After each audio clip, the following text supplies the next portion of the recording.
Hello and good evening, it's James here from Forces Investments. James and Jake, you can see him in the background there, look, our mascot. Just thought I'd do a short video regarding mortgage securitisation and where money comes from. How banks create money or create it out of thin air.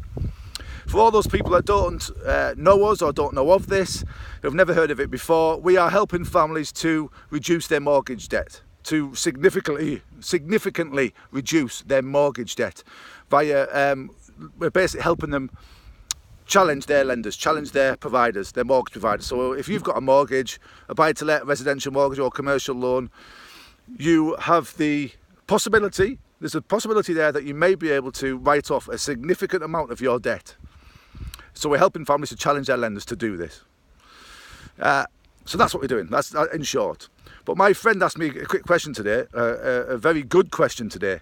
He said, well, if I've borrowed that money off the bank, then shouldn't I pay it back? Should I be trying to squirm out of it in this claim mentality that we have these days? People claiming left, right and centre. And normally, a good couple of years ago, I would have probably said the same thing. Well, I've borrowed it, I should pay it back. But because of the knowledge I've gained and because of the people that we work with now within the financial sector, and because we know how the banking system works and how they pull our trousers down. They don't just pull our trousers down, they slap us on the arses, hard. And most people don't even know this, not even aware of it. Everybody should understand this. You need to understand this. So my answer is no, you shouldn't be paying it back. You should be challenging your lender and challenging them and saying, where's my debt now? Where's it gone? Banks sell on your debt to other entities, to investors, to other banks or whatever. They do it behind your back without you even knowing it. And it isn't just that point. There's lots of different reasons why you have the ability now to challenge your lenders. There's lots of things that change in the background, things that you should know about, like terms and conditions, things like this. That you're not made aware of. It's just not fair what they get up to. But anyway, money. He asked me the question, well, why shouldn't I pay it back? And I said, no, you shouldn't, and this is why. There's many reasons, but this is one of the main reasons I like to explain to people, is the bank just created that money out of thin air. They didn't lend him anything. They did not lend him anything. If you don't believe this, research it yourself. Don't just poo-poo it. Research this yourself. We work with ex-bankers. We work with a lot of people in the financial sector. And anybody that really knows what they're talking about, they've been in this for a long while, will tell you exactly the same thing. The banks just create it out of thin air. They lend you thin air.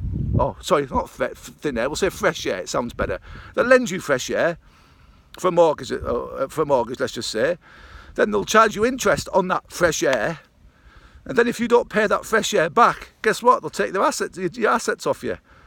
They'll take things of real value off you. So who's the mug here? Who's the mug? Are we just getting laughed at? Yeah, we are. Exactly. We're getting our trousers pulled down and we're getting our asses slapped very hard. And it's wrong. It's wrong for many, many reasons. I'm just touching on the surface here. I'm just scraping the surface.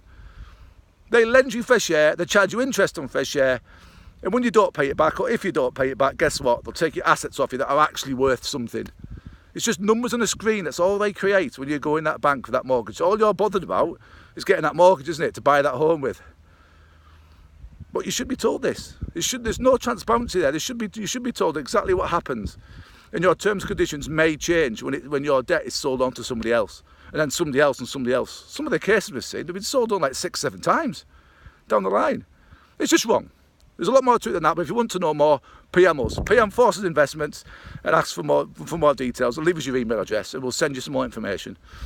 And like we've always said, is we're not here to tell you what's what and boss you about and give you advice. We're here to share knowledge and to share things that we've learned that we know will benefit you. We've benefited, so we'll share them with you. And that's all we're here to do. And we're here to say, look, this is what we've learned. Go and find out for yourself. Go and research it yourself. So this is what we're doing right now. Look into this yourself and you'll find out, you'll soon come to realise that the banks have no money.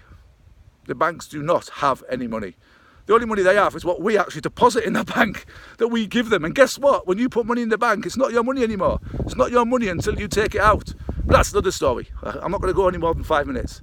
So if you'd like to know more, and if you'd like to challenge your lenders, your personal lender for your home or for your buy-to-lets, or just think about your families. Think about your families. You must have family members that have got mortgages. If you'd like to give them the chance, if you think they'd benefit, you'd like to give them the chance to potentially reduce their mortgage debt, then get them to PMOs, get them in touch with us. We'll give them the information. They can either take it or leave it. They can either benefit or not even bother. It's up to them, but at least they've had the choice. They've been given the information. Right, thanks for listening. Like I said, PMOs, call us, whatever, I will speak to you later. Bye now.